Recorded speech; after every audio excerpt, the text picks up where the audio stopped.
Göresin gelen ok sana yalvarıyan, bana can etme. Karaca gözlerin yaşa koyup bana seyretme. Beni yarını da yine yakma sen, beni aşkına.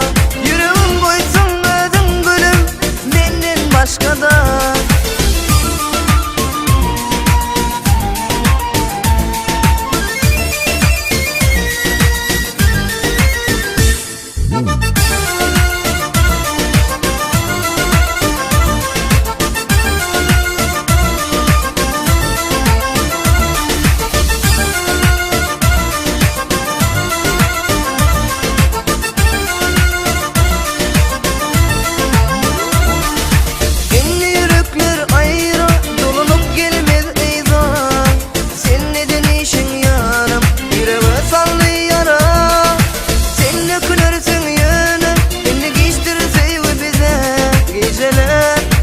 Şan gönlümün nerede?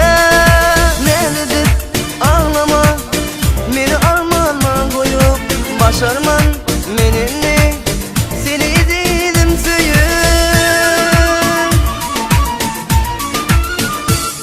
Göresin gelen ok sana yalvarıyan, bana can etme.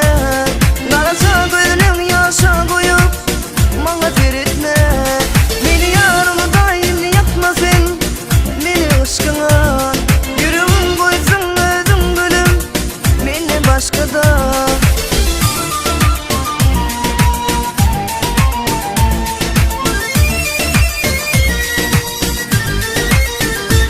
Göresin gelen ok sana yalvarıyan, bana can etme.